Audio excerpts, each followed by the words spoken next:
watching the show called Off the Court. I'm Paul Geigle, your host, and we're here each and every week with Coach Kevin Brogioli, Wareham Vikings Varsity Basketball coach. And Coach, let's get right into it. We had 2 games last week, 2 wins. First one against Bourne, the Bourne Canalmen. They had a little skid coming in. They were riding high early in the season in the South Coast Conference. And they came in and you guys put on a great show, 78-43. Another big 16 points from your bench, again, contributions. And Darren had a big game, 17. Quentin, the flu, he was out with the flu, the first one in the team to... Right, we've experienced flu bug going around. It's hit one person at a time. Jeff Hood had it over vacation. Yeah. Quentin's turn that game, so someone else had to come in and step it up, and I thought the bench did a nice job again coming in and helping out. Didn't hurt that Bourne had one of their starters was out also with an appendectomy. That's right, the twins. Yes. Sharif and Shamir Smith, 2 twin juniors, right? 2 talented junior forwards. So you saw Sharif, and he did a nice job. I think Sharif had 11 points in that one, so he was one of their scorers you had to contend with. But Jeff Hood stepped it up right after coming down with the flu. He poured in 15 points, 10 in the first half. Amazing. Yeah, I didn't think they had an answer to his height inside. So we tried you guys make an effort to go inside. Yeah.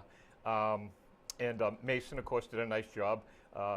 And your reserves, Dante Silva, who really gets some playing time, came in, and I think he poured in 6 points. Dante, it's nice to see Dante. A little spark and play better. He's a smart basketball player. Yeah, he is. He's not the quickest person on the court, but he's got a good basketball IQ. Yeah, he seems to control the ball, keeps care of the basketball very well. And so when he's been in there, he's done a nice job for you guys. And Sammy, again, coming off the bench, 8 points. He's been amazing. Consistent. He's done a nice year. He's been very consistent this year. Once again, as I said, he doesn't kill you with his flash, but he knows where to be on. He knows where to be on the court, and when he's open, generally he'll more often than not stick the shot. He's not afraid to take it. No, he's not. No, he's not. So again, Darian with 17 leads the way. Jeff Hood. Oh, Chris. I have to mention Chris Siachi because of Quentin being out with the flu. You get the start, the energizer, Anthony Abbott and Chris Siachi got the start. So it was nice to see those guys get the start and give them a little reward for their hard work this year. Right. I think you might mean LaTroy, maybe. I thought LaTroy Hairston and Anthony. Did he start? Yeah, it was LaTroy, and then we. So we got Anthony in, and Anthony's been earning more minutes just because he makes a lot of good things happen on the offensive boards and on the defensive end especially. Right.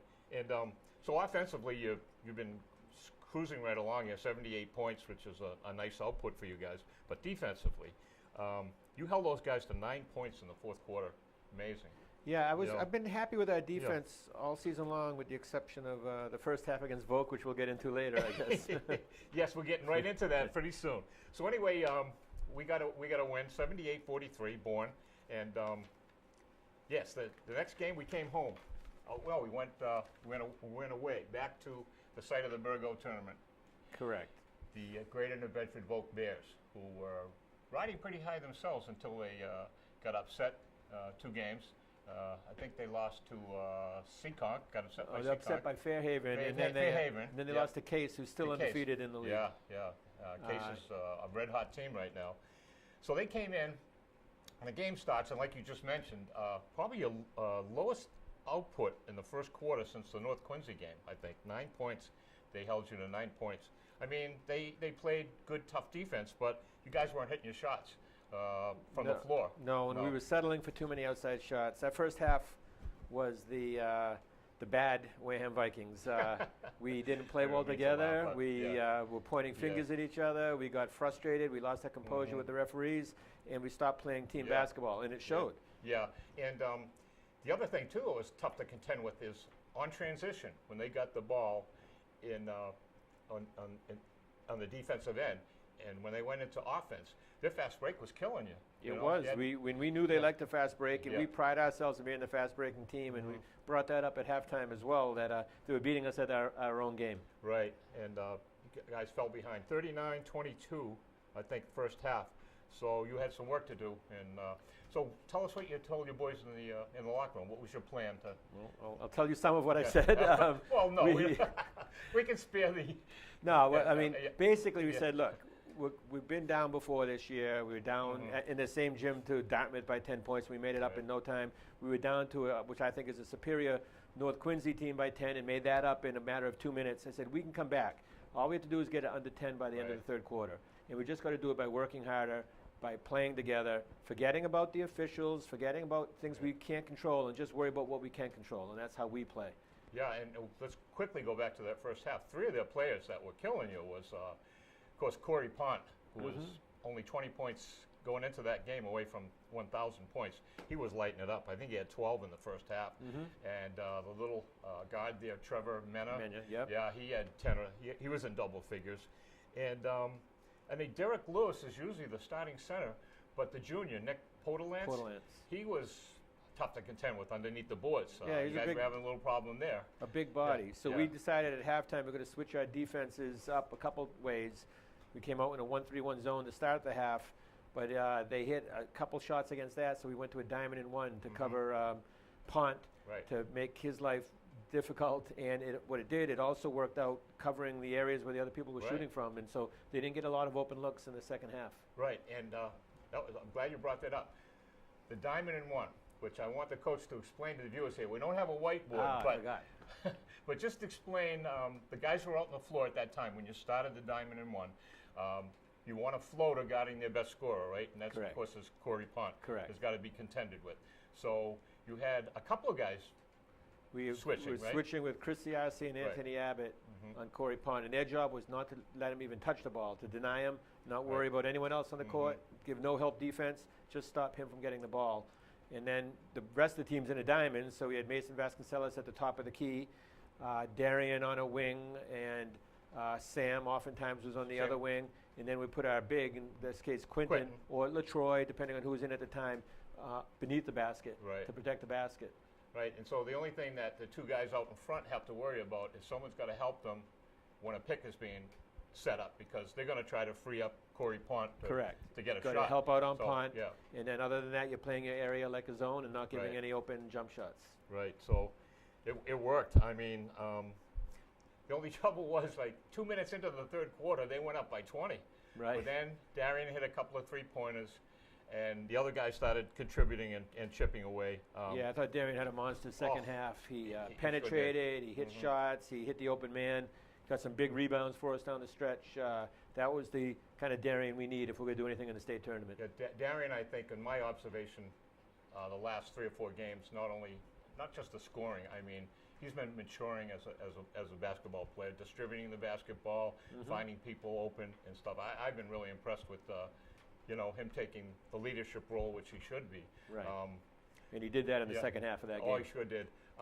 One of the shots that he takes, and I know you mentioned this earlier in the year, that little step back fall away pop that he takes, it's pretty hard to contend with. But when he drives the lane and he's protecting the basketball, I mean, he's probably smaller than most guys out there. He's 5'7".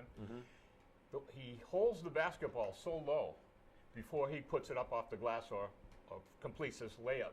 It's really hard to block unless it goes straight up. And usually it's going to be off the glass. And really, he made one really impressive layup in the third quarter that got the fans off their feet. I mean, it was an incredible basket. Yeah, really. I mean, and you get spoiled by Darian. I mean, I've seen it for 3.5 years now, and sometimes you come to expect it, but some of his shots he hits are really pretty tough shots. So unfortunately, you're out without one of your big men in the second half because of the double technical and one technical and the foul on Jeff Hood when he was battling with Derek Lewis down on the other basket in the back end. Quinton Silvera comes up big time. He did, and he wasn't 100% physically, but he did a great job on the boards. Really got some nice offensive rebounds, hit some big free throws in that fourth quarter, end of the third quarter, beginning of the fourth quarter, and really made a difference for us. We would not have won that game without Quinton's rebounding. Yeah, and in that comeback, Mason Vasconcelos hit some big three-pointers for you. You're getting some Sammy off the bench was hitting a couple of three-pointers. But when you guys got that ball, got close to the lead, and Sammy, I think when we got to the 40-second mark, when you guys took the lead, slim lead, I don't know if you guys were up by 2 or 3, they fouled Sammy with about 45 seconds to go. he had a couple of big free throws. Right, because we had just missed 2 free throws right before that. That could have maybe given us a more comfortable lead. Right. So we were only up 2 with under 40 seconds. So we needed those. So it was nice to see him come through and make those. So you think that's about a 2-possession game about that time with about 45 seconds? About 45 seconds. About 2-possession game?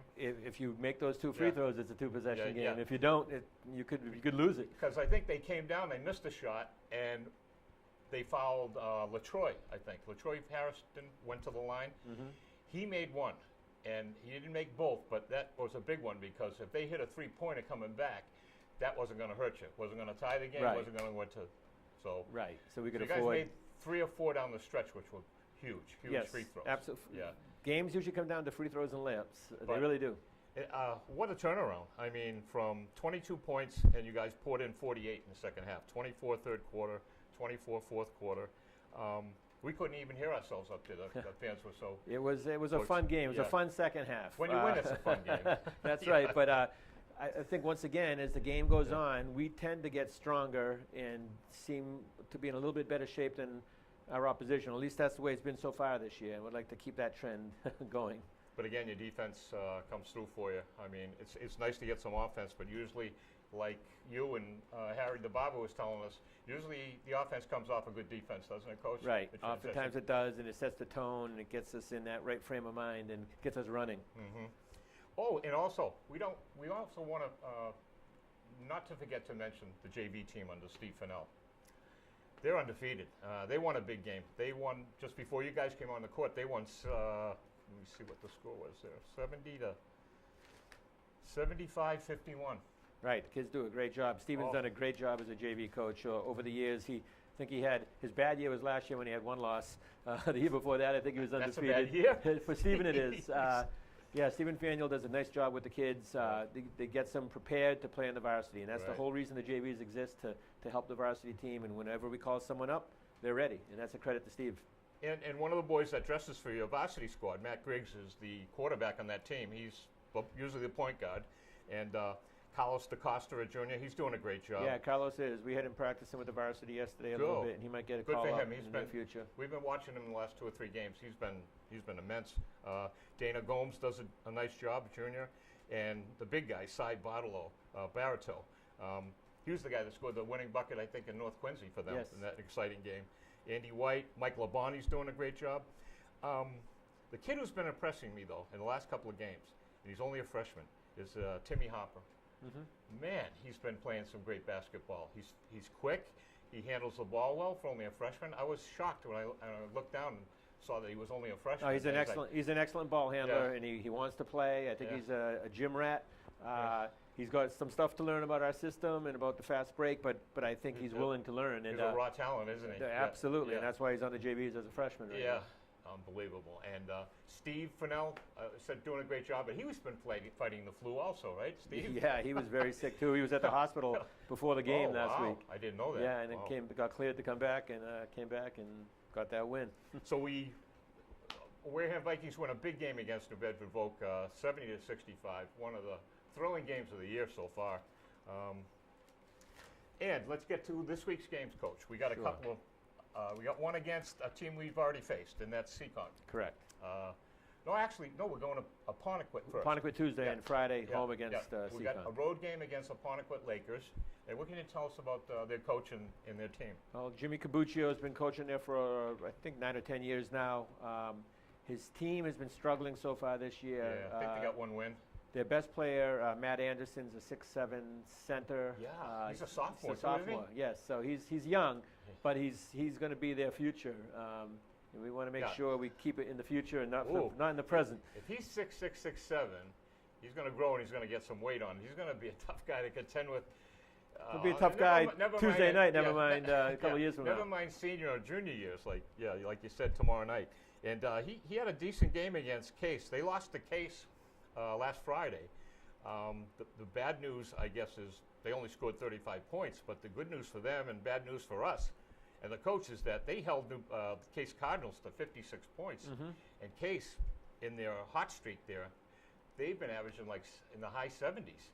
Right. So they shut them down, and matter of fact, they held Case to 14 points in the fourth quarter. And we've always had, Apponequet's one of those gyms, there's certain gyms that you always seem to have closer games in than maybe you should sometimes. And for whatever reason, Apponequet in the past has been one of those gymnasiums for us. I hope it doesn't hold true tomorrow night, but we've always we've struggled there, but it's been harder to win there than in some other places. Right. So it's not a one you chalk up on the board, and not to be looking to the next game. I never chalk any up on the board, but we'll be ready. Okay, so who are some of their players you're going to have to watch tomorrow night? I got a guy named Michael, last name Michael, who we will be looking at a little bit. He's a sophomore guard, Matt Michael. Right. Yeah. So they're a young team. Yeah. And we have to use our experience to hopefully pressure them. We'd like to go full court zone press and full court man-to-man pressure on them tomorrow night is kind of the game plan going in. And at practice tonight, that's what we'll be working on, the full court press. Yeah, he's a sophomore guard, and he's supposedly, in my notes here from my research, they said he's lightning quick. Wade Pinto is a senior forward. He's a good inside player. Yep. Of course, we already talked about Matty Anderson, who's going to be a load for Quentin and Jeff to handle. And they have another guard, Cam Costa. Yeah, he sees some time too. And they're another athlete, junior Andrew Frigault, who's a football player. So he's another aggressive guy. He's a strong kid, big body. So probably going to have LaTroy bang on him because we'll be without Jeff tomorrow night. So Quentin will be on the 6'7" kid, and LaTroy will be on the bruiser. So talking about Jeff, because he got ejected from the game, it's an automatic. It's an automatic game one-game suspension when you get two technicals. Even though one was for hanging on the rim, it still counts as a technical. Wow. So that's a tough loss. So Quentin's going to have another. I hope Quentin has another big night for us. He's going to have to. Right, and we're probably not going to see. What's his name dressed tomorrow night? Anthony Abbott. It depends. He left school sick today. He said he's going to try to come to school tomorrow if he's feeling well enough to do so. But I don't know. That first 24 hours of the bug is tough. It's tough when you get called the Energizer and the flu knocks the Energizer out of you. Yeah. It's like poor Anthony. But we hope he gets back soon because we got a big game Friday night. We're coming back home, and excuse me. Seekonk, which you guys already beat on the road. It was your second win of the season, and there was significant because not only you guys scored 101 points in that game, but all your players on the varsity were on the scoring sheet that night. Incredible. Yeah, I mean, Seekonk can put up offensive points, but fortunately for us, they give up offensive points. At least they have up to this point of the season. Yeah, they scored 60, so you that's a lot of points. I guess if you're playing defense, but they got the two Silver brothers. Correct. Danny Silver, and I just wanted to mention him. I think I saw in the Sunday paper that he's in the top 25 scoring now, Danny Silver. That wouldn't surprise me. Yeah. I mean, he gets a lot of shots a game. He's got the green light to shoot from just about anywhere on that team. So he's a good scorer. He's a decent athlete and a good scorer. I think he scored 27 against you guys in that game in Seekonk. And I think he averages 25. He's got a younger brother, Josh, right? He's a sophomore guard. And, right. He's another person who likes to shoot the ball as well, and he'll shoot it from anywhere if he's got a chance to.